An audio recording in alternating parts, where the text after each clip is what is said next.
I organized a dinner for my coworkers, but the biggest opportunist in the office tried to leave without paying. Little did she know who she was dealing with. Whenever we have a dinner with split bills, Vanessa finds a way to get out of paying. After eating her fill, she pretends to feel sick or suddenly remembers something urgent. If anyone asks her to pay her share, she gives a side eye and replies, "We all ate, right? Why should I pay more? We all breathe the same air, don't we? Why don't you charge for that?" And of course, since she has important connections, no one wants to cause trouble with her. Most people swallow their frustration. As I was new, I offered to organize a company dinner and suggested splitting the costs. Vanessa took advantage of the situation, ate everything, and then tried to avoid paying. She even pretended to have a seizure to get out of it, thinking I'd let it slide. But I smiled. She had no idea who she was dealing with. I don't back down. "This food is terrible," Vanessa complained as she shoveled another bite into her mouth.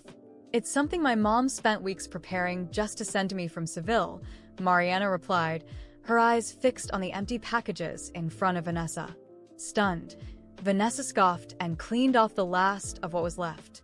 "You didn't say I couldn't eat it," she retorted. Mariana's face twisted, and her eyes began to fill with tears. "I offered you a taste, not to eat everything," she said, starting to cry. Vanessa raised an eyebrow in disdain. "Really? Over some food? I'll pay next time. And honestly, it wasn't even that good." "I can't believe you're crying," she added snidely. "People are going to think I bullied you or something." I put my laptop aside and caught the tail end of the argument. Curious, I asked the colleague next to me what was going on. "Why is she crying?" My coworker rolled her eyes toward Vanessa before responding. "You're new, so you don't know. But Vanessa always finds a way to get things for free. Everyone tries to steer clear of her." "Mariana is new too. She just moved here from Granada," she explained. "She went through a lot to buy those traditional snacks from her hometown. Even her mom helped prepare and send them." Mariana wanted to be kind and let Vanessa have a taste, but she just devoured everything and then criticized her mom's cooking. Another colleague, visibly annoyed, chimed in. "Next time, she'll say she'll never pay anyone back. If she's not mooching, she's looking for shortcuts." Mariana was still crying while Vanessa shouted over her. "You're crying over some snacks? Really? You sound like a country bumpkin. Can't even handle more than 3 dishes in a proper meal." Mariana fell silent, stunned by Vanessa's outburst, her cheeks still wet. That was fine. I wanted to step in, but Director Collado called me over to deliver some papers to his office. By the time I returned, everyone had dispersed. At lunchtime, a coworker mentioned, "I'm ordering takeout. There's a discount code if anyone wants to use it." He tapped lightly on my desk and asked politely, "Hey, I saw you haven't had lunch yet. Want me to order something for you?" I looked up from my work. "Sure. Thanks. Let me know how much it is, and I'll transfer the money." He smiled, saying we'd settle it later. When he used the code, Vanessa quickly approached with a wide smile. "Lucas, I haven't eaten either. Can you order something for me too?" Lucas didn't respond and simply walked away. Vanessa huffed. "How stingy." Someone nearby teased Vanessa. "How many times have you borrowed food from Lucas? Have you ever paid him back? Get over it. I have a Chanel bag. Do you really think I'd scam him for takeouts?" Vanessa scoffed. She returned to her desk, but soon got up again and called out to Lucas. "Come on, order something for me one more time. I swear I'll pay you back when I owe you 1,000 euros. Lucas didn't even turn around when the food arrived.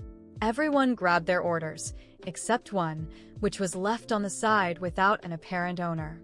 Vanessa took the opportunity and started eating. When Lucas returned, he threw a contract onto her desk. "Did you take my food without asking?" Vanessa laughed. "I saw it sitting there and didn't want it to go to waste." Lucas replied, "Taking something without permission is theft. That cost 20 euros. Send me the money." Vanessa's eyes widened. "What proof do you have that it was yours? Besides, you used a discount code. It probably cost nothing." Outraged, Lucas responded, "Vanessa, have you no shame? Do you really need to mooch every day?" Vanessa rolled her eyes and sneered. I wouldn't even care if you died, Lucas. Besides, you probably don't even have 200 euros in your wallet. Don't talk to me. It's bad luck. Lucas looked ready to reply, but Vanessa slammed her hand on the desk. Do you know who I am? I have important connections. With a heroic air, I said, you have spinach in your teeth. The entire room erupted in laughter. Humiliated, Vanessa stormed back to her desk, stomping. She sat down so hard that the food leftovers spilled into her Chanel bag. She screamed, grabbed the bag, and ran to the bathroom. Jamie approached me and thanked me, saying no one had managed to rattle Vanessa in ages. I offered him my lunch. I didn't touch it, and I'll be leaving early anyway. You can have it. Aren't you afraid Vanessa will come after you? I mean, she has connections, a coworker commented. I shrugged and smiled. Not my problem. I have my own resources too. He let out a low whistle. Respect. On Friday, I suggested going out for dinner to get to know the team better. There's a new Japanese restaurant nearby. I know the owner, and we can get a 50% discount. Everyone loved the idea. Agreed, but everyone pays for themselves, they insisted, to avoid any freeloading. That's fine, but I'll order a few extra dishes to share, I said enthusiastically. Jamie was the first to raise his hand. I've been wanting to try this place for ages, but it's so expensive. With a discount, I'm in. Soon, everyone confirmed. We can't miss this opportunity. I reserved a private room for 10 people. At the last minute, Vanessa waved at me with an exaggerated smile. Add me too, I'd love to go. I hesitated but replied. Only if you pay your share. Her face tightened, but she forced a smile. Of course. Do you think I'm the kind of person who doesn't pay? I'll definitely pay. Jamie leaned in and whispered, don't trust her. She always says she'll pay, but she comes up with excuses. Either she gets sick or leaves early. She never pays. Really? I raised an eyebrow. And you let her get away with it? He shrugged, resigned. She owes me about 500 euros for lunches, but I can't risk my job confronting her. I just smiled. Don't worry, today I'll get your money back. When we arrived at the restaurant, I handed out the menus so everyone could choose. Even with the discount, the prices were still high, so everyone chose carefully. Vanessa, however, grabbed the menu, gave it a quick glance, and placed her order. More sashimi, lobster, 1 bottle of sake. The others exchanged incredulous looks. What is this? Vanessa, this isn't free. Why are you ordering all that? She shrugged and casually replied, what's the problem? I'm going to pay my share. Don't be so stingy. The others exchanged irritated glances. I raised my hand to calm them. Vanessa promised to pay. Everyone, enjoy the meal. I'll cover any extras. When the dishes arrived, Vanessa was the first to dive in, piling food onto her plate before anyone else had a chance. Vanessa, you could be a bit more considerate. We're all sharing, someone commented. She bit into a red shrimp and replied, your hand's broken? Nobody's stopping you from eating. Seriously? Someone slammed the table. She crossed her legs with disdain. Who do you think you are? Who are you to tell me what to do? The dinner became tense as the meal ended. Vanessa dramatically held her stomach. I need to go to the bathroom, she said, trying to leave quickly. I calmly blocked her. Pay first. She looked around, feigning indignation. Do you think I'd run away over a few coins? I'm serious. My stomach is killing me. She pointed to her bag on the table. My stuff is right here. I returned to my seat, and she rushed out. Everyone knew she wasn't coming back. Jamie muttered under his breath. I'll go after her. I grabbed his arm with a smile. No need. She's not going anywhere. I held Jamie's arm with a confident smile and said, no need. She's not going anywhere. He looked at me, confused, but decided to trust me. The room was filled with tense silence. Everyone watching the door Vanessa had just rushed through. For a moment, no one knew what to do. I calmly stood up and called the waiter, asking for the bill so we could divide it among everyone present. As he brought the receipt, I walked over to the bag Vanessa had left on the table. Without hesitation, I unzipped it and, as expected, it was practically empty, No cards, no wallet, just a lipstick and a set of keys. Predictable, I murmured. I grabbed the keys and held them up. Does anyone know which car Vanessa drives? I asked aloud, drawing everyone's attention. Jamie raised his hand, still unsure of what I was planning. It's the black sedan parked in front of the restaurant, he replied. With a smile, I slipped the keys into my pocket and returned to my seat. By then, the waiter had arrived with the bill. I divided the cost proportionally, but made sure to add all the expensive dishes Vanessa ordered to her share.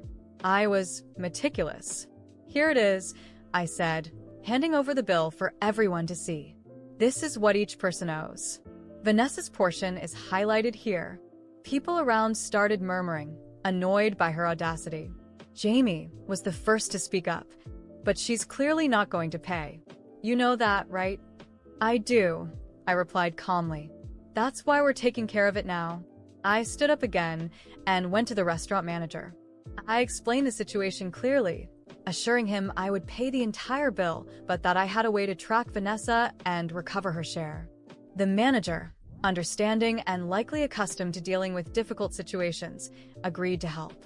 Meanwhile, I asked everyone else to keep enjoying dessert. I stepped out of the restaurant with Jamie and headed to Vanessa's car. Using the keys I had taken, I opened the trunk and, to my surprise, found several bags of expensive shopping, all with luxury brand tags. She's unbelievable, I commented, showing Jamie. He was visibly impressed. I took a few photos of the bags and the car's interior as evidence, and then locked everything back up. We returned inside, where our coworkers were still discussing the incident. About 20 minutes later, Vanessa finally reappeared.